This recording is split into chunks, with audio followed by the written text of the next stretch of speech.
La première boîte de nuit où j'ai été, c'était le Club 7. C'était une boîte gay. Il y avait vraiment toute l'intelligentsia parisienne et on peut même dire internationale. Saint-Laurent, Lagerfeld, Kenzo, Andy Warhol, Nureyev et j'en passe. Donc c'était une espèce de bouillon comme ça, de culture, d'intelligence, d'esprit. Et ça riait et les mots d'esprit fusaient. C'est vraiment avec eux que j'ai commencé à aimer, et même plus qu'à aimer, à adorer les grandes icônes gays.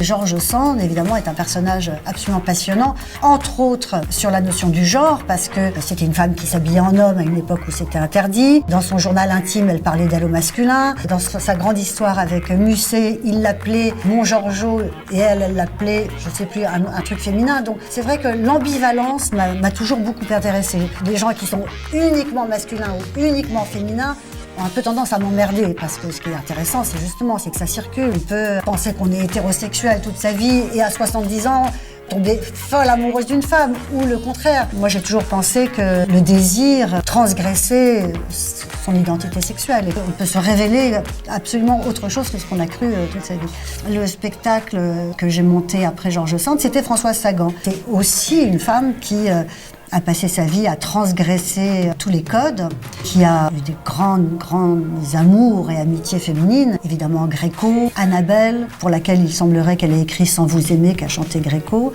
et qui a vécu sa plus grande histoire d'amour avec une femme, en l'occurrence Peggy Roche. Moi, j'ai l'impression qu'on est dans une époque très paradoxale. L'homosexualité n'est plus pénalisée. Les hommes peuvent se marier avec des hommes, les femmes peuvent se marier avec des femmes. Donc, apparemment, on est dans quelque chose où c'est accepté. Et paradoxalement, il semblerait qu'il y ait toujours énormément de violence contre les homos. Je vois régulièrement passer des photos de couples qui se font casser la gueule ou qui se font tuer. Ça reste terrible de voir que des gens qui vivent leur sexualité comme bon leur semble soient victimes de violences. La chanson de Pierre Philippe parle de la célèbre boîte Le Monocle, qui a été un grand lieu de rencontre. Il y avait aussi chez Moon, à Pigalle. Dans les années 30, c'était assez extraordinaire. On voit des photos de brassailles, où on voit ces femmes vraiment en costume d'homme, très viriles, très butch, et en même temps hyper classe, qui dansent avec des femmes en robe longue. Donc il y a quelque chose de très vénéneux, de très érotique dans ces images et dans ce que ça évoque. C'était une transgression très forte d'aller dans les boîtes de filles. Je crois plus que pour les hommes.